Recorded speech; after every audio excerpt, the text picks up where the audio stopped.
এত বেলায় তো চান করতে যাও। এই স্নান করতে যাওয়ার পরে এক গ্লাস জল এনে দাও।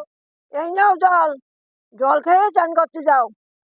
এই মাত্রবাড়ি করি না না বেশি। আমার যখন চান করতে ইচ্ছা হয় তখন আমি করবো। যাও নিজের কাজ করো গে, কাজ কাম নেই নাকি? বেলা 5টা বাজে, আমার খিদে লেগেছে, তুমি চান করতে যাও। 5টা বাজুক আর 10টা বাজুক, আমি যখন খাবো আমার খাই গেলি তারপর তুই খাবি। এই, আমার জন্য আর একটাও কথা বলবি না, কথা কইলে খবর আছে। আমার বর তো আমার কথা মতো শুনতেছে না, এর একটা বিধি ব্যবস্থা করতেই হবে। তুমি দেরি করো। আমি লেখাপড়া জানি নে, আমার একটা চিঠি লিখে দাও তোমার ভাইয়ের কাছে। ধুস, একটু বসার কাজ আনে দাও, লিখে দিচ্ছি। বলো কি কি লিখতে হবে?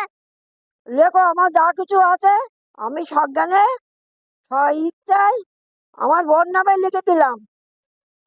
দেখো হয়েছে কিনা, সব লিখে দিছি। দেখো আমি তো লিখতে পারি না, তোমার কাছে দিয়ে তোমার নামটাই লিখে দাও। আমার ভাইরা বলবে না আমি লেখাপড়া জানি না, তো এর জন্য তোমার নাম লিখতে বলতেছি। আচ্ছা এ নাও ধরো। মুরব্বি মুরব্বি পা নামাও নিচে, পা নামাও। আমি বারবার বলতে পা নামাতে, পা নামাও। শুনতে পাচ্ছ না কানে? এই তুই আমার গরম দিছিস কেন? একটুখানি আগে সই করে দিলাম। তোর থেকে আর খাই নাকি তোর কামাই খাই আমি? এই গলা নিচে উপরে না। আজকেতে ঘর বাড়ি টাকা পয়সা যেখানে যাচ্ছে সব আমার, তোমার কিচ্ছু নেই, সব আমারে লিখে দেছো। ওরে বাবা, এ কি সর্বনাশ নও।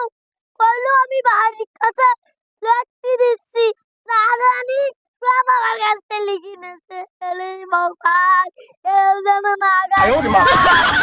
বন্ধুরা, বউ আজকে আমার সর্বশান্ত করে দিয়েছে। বন্ধুরা, তোমাদের যদি এটা বউ থাকে আর তোমরা সাবধান হয়ে থাকো, ওটা আমার বউরে যা জিনিসপত্র ছিল সব ওর লিখাই গেছে।